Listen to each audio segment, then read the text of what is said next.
आज के इस वीडियो लेक्चर में हम लोग ज्योमेट्री से रिलेटेड एक बेहतरीन कॉन्सेप्ट को सीखेंगे और इस क्वेश्चन के लिए जो मैं टाइम रखा हूँ वो 10 सेकंड का। ठीक है, अगर इस क्वेश्चन को आप 10 सेकंड में सॉल्व कर पाते हैं तो आपकी तैयारी ठीक ठाक है, और अगर आप इसे ज़्यादा समय में करते हैं तो मानकर चलिए कि कहीं ना कहीं प्रॉब्लम है। पहले तो क्वेश्चन को समझाता हूँ। क्वेश्चन है क्या कि in a triangle ABC, AD is perpendicular to BC.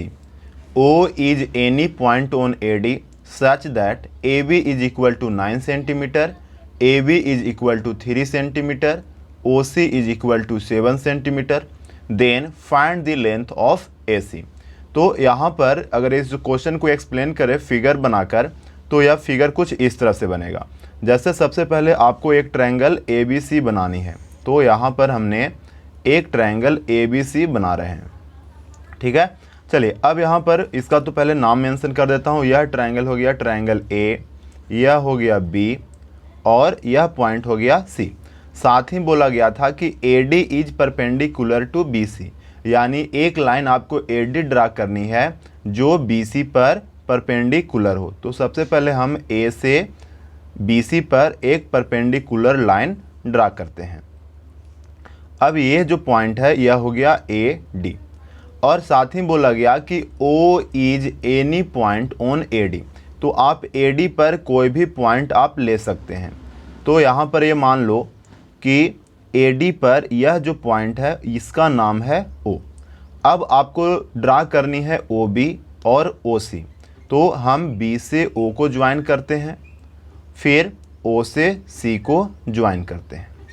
अब जो वैल्यू दे रखा है उसे आप नोट कर लेंगे, यानी AB का जो लेंथ है वो 9 सेंटीमीटर का, जो AB है वो है 9 सेंटीमीटर का, और OB का जो लेंथ है वो 3 सेंटीमीटर का, OC का जो लेंथ है 7 सेंटीमीटर का, और हमें निकालनी है find the length of AC, इस AC की लंबाई।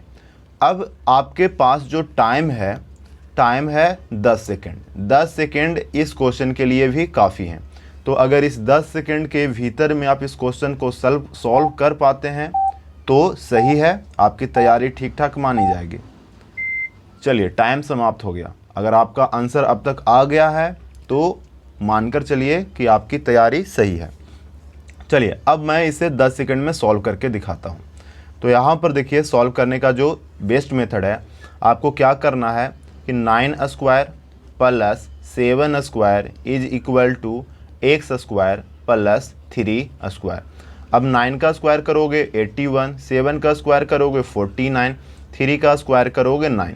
ठीक है, और यह जो 9 है दूसरे तरफ आएगा तो x का जो वैल्यू है वो होगा 81 प्लस 49 माइनस 9। इसे सॉल्व करेंगे तो 49 माइनस 9 40, 81 और 40 121, और 121 का अगर स्क्वायर रूट करोगे तो यह होगा 11 सेंटीमीटर।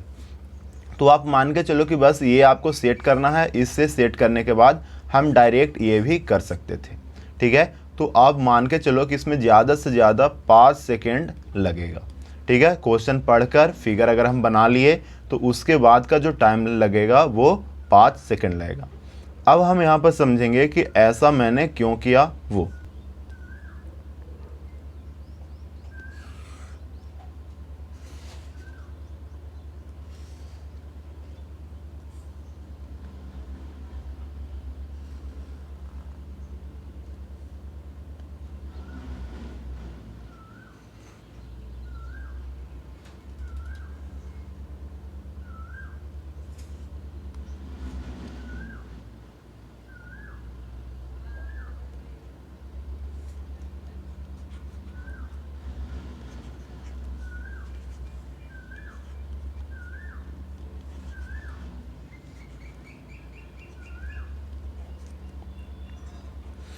हाँ, तो चलिए हम इस फार्मूले को अब प्रूफ करते हैं। यहाँ पर देखिए आपको ट्रायंगल ABC दिख रहा होगा।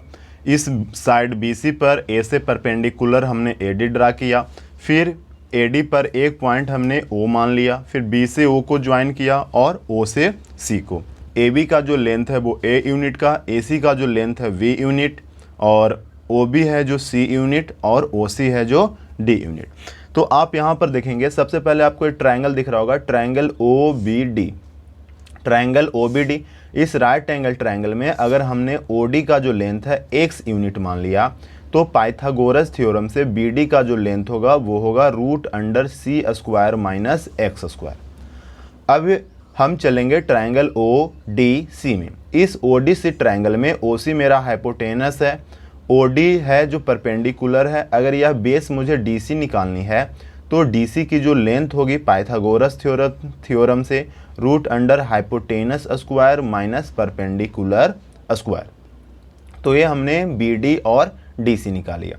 अब हम ये देखेंगे कि triangle A B D, triangle A B D यह भी एक राइट एंगल ट्रायंगल है जिसमें हाइपोटेनस ए बी का जो लेंथ है वो ए यूनिट का, और यह जो बेस है बी डी इसका लेंथ है √c² माइनस एक्स स्क्वायर। अगर हम यहाँ से ए डी स्क्वायर निकालें तो ए डी स्क्वायर का वैल्यू होगा hypotenuse square minus base square, यानी A square minus √c² minus X square का होल स्क्वायर। यहाँ से अगर सॉल्व करेंगे तो यह वैल्यू होगा A square minus C square plus x square. अगर हम चले ट्रायंगल ए डी सी में, तो यह भी एक राइट एंगल ट्रायंगल है जिसमें ए सी है जो हाइपोटेनस होगा और इसकी लेंथ है जो बी यूनिट, और डी सी है जो बेस है और इस बेस का जो लेंथ है वो √d² माइनस एक्स स्क्वायर। तो अगर यहाँ से अगर हम ए डी स्क्वायर निकालना चाहें परपेंडिकुलर की लेंथ, तो वो होगा क्या कि hypotenuse square minus base square. तो यहाँ से सॉल्व करने पर यह होगा बी स्क्वायर, हाइपोटेनस का स्क्वायर ये हो गया, माइनस बेस का स्क्वायर। अगर हम इस टर्म का स्क्वायर कर लेंगे तो यह होगा d² प्लस एक्स स्क्वायर। अब इस इक्वेशन फर्स्ट और इक्वेशन 2 पर अगर हम नज़र डालें तो दोनों एक दूसरे के बराबर होंगे, यानी कि A square minus C square plus x square is equal to B square minus D square plus x square. अब आप यहाँ पर इस एक्स स्क्वायर को एक्स स्क्वायर से कैंसिल कर लेंगे, तो जो रिजल्ट आएगा A square minus C square is equal to B square minus D square. तो इस पॉइंट को आप ध्यान में रखेंगे, या इसी को थोड़ा सा और हम चेंज करके लिख लें तो डी स्क्वायर को आर एच एस से एल एच एस में शिफ्ट कर देते हैं और इस सी स्क्वायर को हम आर एच एस में शिफ्ट कर दें, तो यह कुछ इस तरह से हो जाएगा A square plus D square is equal to B square plus C square. अब इस बात को हम विजुअलाइज करेंगे। याद करने का मेरा तरीका किस तरह से होगा, यह देख लो यह ए स्क्वायर है और यह डी स्क्वायर, फिर आर एच एस में यह बी स्क्वायर है और यह सी स्क्वायर, यानी ए और डी को हमें साथ में रखना है और साथ में सी और बी को साथ में रखना है। तो यहाँ पर इस तरह से इस फार्मूले को ध्यान में रखेंगे और इसी का यूज करके हमने इस क्वेश्चन को 5 सेकंड में सॉल्व किया था। तो अगर नेक्स्ट टाइम से यह जब क्वेश्चन आए आपके पास तो आप सीधा यूज क्या करेंगे, इस 9 का स्क्वायर प्लस 7 का square is equal to 3 square plus x square.